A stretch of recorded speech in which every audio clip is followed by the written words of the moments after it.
kind of speaking of the tax refund scenario, I think this is an important consideration right now. If you are self-employed or a 1099 person and you're not on a salary and you're thinking about buying a home this year, before you do your taxes, talk to Mike Yates at Atlantic Bay Mortgage, because I can tell you, you've done this before. There are people that write off everything they can write off in that position, which is what you're. Hey, look, there's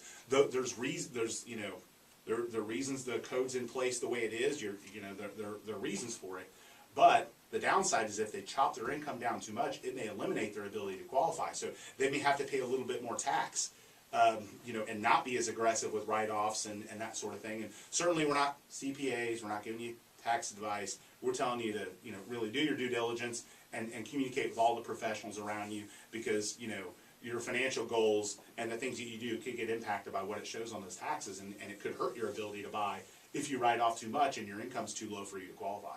Right. That's I see it all the time with self-employed borrowers, and no one wants to pay the amount of taxes that you do when you're self-employed. Sure. So you write off as much as you can, and from the lending world we understand that, but at the same time, Fannie, Freddie, Ginnie Mae, they have regulations when it pertains to self-employment income.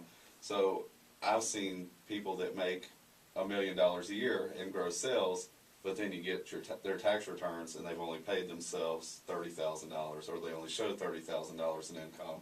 So we know you make a lot more money, but you don't show it on paper, and it makes it a lot more difficult to qualify to buy a home. And I think that's one of the things that makes me confident that we won't ever have a real estate bust like we had before. I mean, we're always going to have up and down cycles, and I think we're not that far, year or two, from another maybe correction. Nothing like we had the last time. I'm talking like a little bit of a slowdown. If interest rates keep going up and prices keep going up, you start to price people out.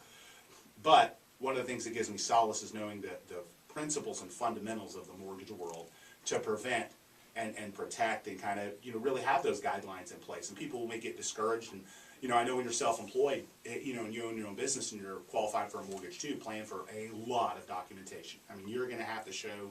I mean, there are going to be times you're going to be like, do I have to give a DNA sample or a blood sample? I mean, right. There are times when you're going to feel violated with all the documentation you got to provide.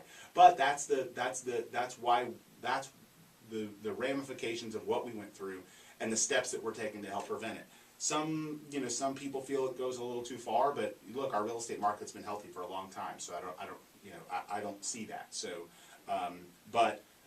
there are some deregulations that could improve, but not necessarily the regulations related to qualifying the borrower. I think that those fundamentals are sound. Yeah, the days of having decent credit and being able to write your name and get a mortgage are long gone. Yeah, so you're going to have to document everything, and I think self-employed business owners, this time of year, before you do your tax, if you're thinking about getting a loan, whatever kind of loan you're thinking about getting, whether it's real, whatever it is, make sure that you let your CPA know that. Make sure you talk to your mortgage professional and have some communication going back and forth, between them, so that you don't end up, hurting yourself in your financial goals of buying, property, with a mortgage.